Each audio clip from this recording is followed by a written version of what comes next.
के साथ क्या कुछ सीट शेयरिंग फार्मूला तय हुआ है और कितने खुश नजर है? नहीं, जो हमेशा हम खुश रहते हैं, कभी दुखी रहे नहीं। क्योंकि हमारे समाज की खुशी का जो सिस्टम है, 70 साल से जो सताए गए थे उनको हक हिस्सा दिलाने का जो काम था वो शुरू का पार्टी जिस नीतियों के साथ बनाई थी कि भाई सत्ता में जाएगी तभी मिलेगा, और आज 15 से लेकर 18 सीट के बीच में निषाद पार्टी को सीटें मिलेगी। ज़्यादातर सीटों पर हमारे लोग पहले से तैयारी कर रहे हैं, जहाँ तैयारी कर रहे हैं वो सीटें हमें जीत के समीकरण में थे, इसलिए भारतीय जनता पार्टी को देने में कोई दिक्कत नहीं थी। और रात में तय हो गया कि निषाद पार्टी अपने वजन भरी ताली से चुनाव लड़ेगी। और लगभग जो तैयार जिले थे उस तैयार जिलों में हर जिले में एक सीटें हमने लिए हैं, जहां हम लड़ेंगे एक सीट पर वहाँ भारतीय जनता पार्टी के लोग जिताएंगे, जहां भारतीय जनता पार्टी को हमारे लोग जिताएंगे। ऐसे कुछ सीटें हमने ज़्यादातर सीटें हमने पूर्वांचल में ले रखी है, कुछ सीटें 2-4 सीटें हमने पश्चिम में भी मांग की है। उस फार्मूले पर 2-4 दिन में रणनीति का विषय है। कौन सी सीटें कहाँ की हैं, कुछ बता पाए? रणनीति का विषय समय आएगा, जैसे जैसे आपका इलेक्शन का जो फेज है वो चलता रहेगा, लोगों की घोषणा होती जाएगी, लोग तैयारी कर रहे हैं और सब हम लोग के रणनीति का विषय समय आने बताया जाएगा। आप ताल ठोक रहे हैं कि 2022 में आप किंग मेकर की भूमिका में नजर आएंगे, आखिर किस तरह से ये किंग मेकर बनेंगे आप?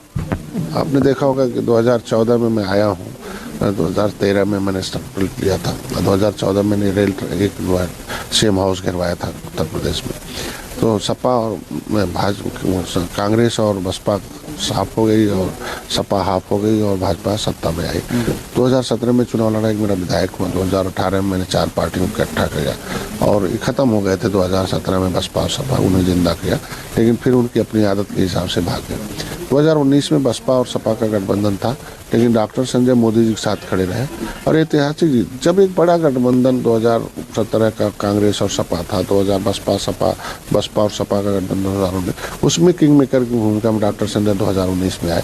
तो आज के दिन में 2022 की जो चुनाव है वही आज अपना दल निषाद पार्टी भारतीय जनता पार्टी है। निश्चित रूप से 2022 में जितना सीट एनडीए ने निर्धारित की है उससे 2-4 अधिक जिताएंगे, तभी तो हम किंग मेकर की भूमिका में। जो आपके साथ थे, खासतौर में बात करूं स्वामी प्रसाद मौर्य की, अब वो बोल रहे हैं कि मैं किंग मेकर की भूमिका में वहाँ पे नजर आऊँगा, मैं परिवर्तन करूँगा और दलितों के साथ, शोषित वंचितों के साथ अन्याय किया गया है और आधा दर्जन से ज़्यादा लोग छोड़कर जा चुके हैं, तो किंग मेकर कौन बनेगा फिर? वो क्या बना पाएंगे सपा को? देखो, अखाड़े में जब थे तब तो कोई बोला नहीं। चुनाव आयोग ने जब खत्म कर दिया पद, चुनाव आयोग आचार संहिता लगते ही न मंत्री रहता न कोई विधायक रहता। चुनाव आयोग आचार संहिता लगते ही न मंत्री रहता न कोई विधायक रहता। अगर वो 6 महीने पहले, 1 साल पहले बोलते, अभी 15 दिन पहले 11 तारीख को मोदी जी के मंच पर बहुत कुछ बोल रहे थे कि मोदी जी ये है, भारतीय जनता पार्टी ये है। अगर किसी की आवाज़ 15 दिन में बदल जाती है तो 15 दिन बाद फिर आवाज़ बदल जाएगी। आज के दिन में अगर ये आवाज़ सही रहती तो 1 साल पहले रहता। अगर उनके अपने समाज का चिंता होता, पिछड़ों चिंता होता, तो एक सम्मेलन करते, एक पंचायत करते, मेरे जैसा लड़ाई करते, जैसे मोदी जी के साथ, अमित शाह जी के साथ, योगी के साथ, भारतीय जनता पार्टी के साथ मैं ऑफिस में लड़ता हूँ, मंच पर लड़ता हूँ, मेरे लोग संघर्ष करते हैं, अपनी आवाज़ उठाते हैं। मैंने आवाज़ उठाया था मोदी जी के मंच पर, भाई मेरे समाज का आरक्षण का मुद्दा है, आप हम वकील हैं, आप जज हो, आपको फैसले लेने हैं, ये 70 साल से सताया जा रहा। उन्होंने बैठ के बात की कि भाई देखो, रुकाऊ वाला नहीं टिकाऊ वाला चाहिए, तो तुम्हारे आरक्षण का पैमाना जो है आरजीआई तय करता, आरजीआई लेटर भेजा। तो सही दिशा में तब काम होता जब आप लड़ाई लड़ेंगे, पंचायत करेंगे। इन्हें बैठ के बात करनी चाहिए, बैठक तो की नहीं, न बैठक की, न तब समाज को लेके आते, सम्मेलन करते, धरना देते, प्रदर्शन करते, जहाँ थे वहाँ लड़ के लेते ना। पिछड़ा वर्ग आयोग बना था, संवैधानिक दर्जा नहीं था, मोदी जी ने पिछड़ा वर्ग का संवैधानिक दर्जा दी, तो चिंता तो मोदी जी कर रहे हैं ना। इन लोगों को क्या है, सामाजिक न्याय समिति का रिपोर्ट क्या कहती है, पिछड़ों के हक के हिस्से पर किसने डाका डाला? समाजवादी पार्टी ने डाला। दलितों के हक पर किसने डाका डाला? हाथी ने डाला।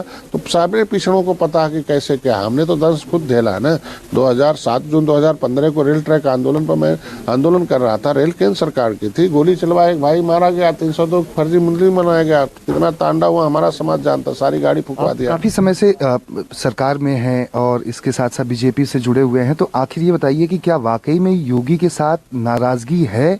जो अब ये आरोप लगाया जा रहा है योगी सरकार ऐसा कुछ कर रही है, खासतौर पर मैं योगी जी की बात करूंगा, क्यों नाराजगी है, क्यों लोग छोड़कर जा रहे हैं, आप क्या मानते हैं?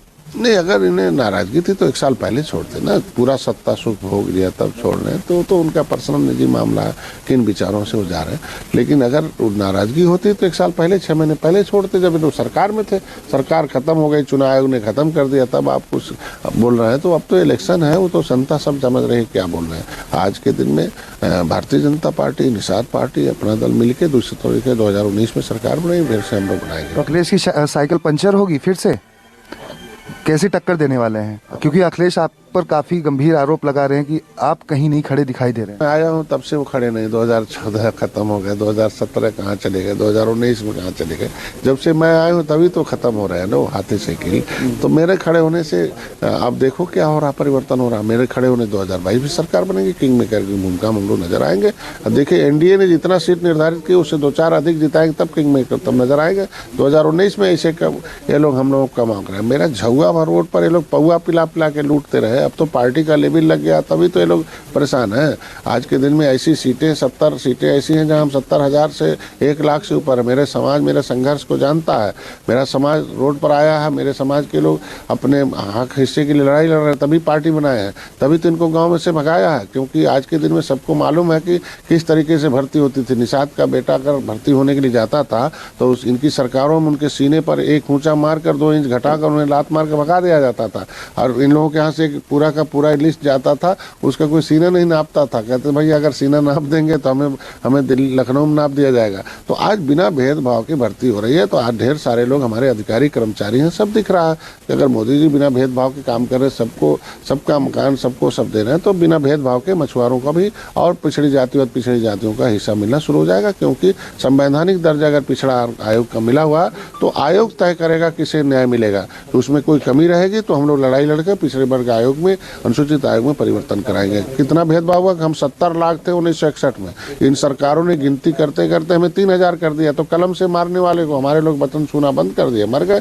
तो उनकी चुनौती तो हम स्वीकार करते हैं ना। एक आखिरी सवाल, आंकड़ा आप कितना निर्धारित करते हैं, कितना आकलन है कि कितनी सीटें यूपी में आएंगी और किंग मेकर आप बनेंगे? देखिए जो भी एनडीए ने सीट निर्धारित की है, आप जो भी उससे 2-4-5 सीटें अधिक जिताएंगे।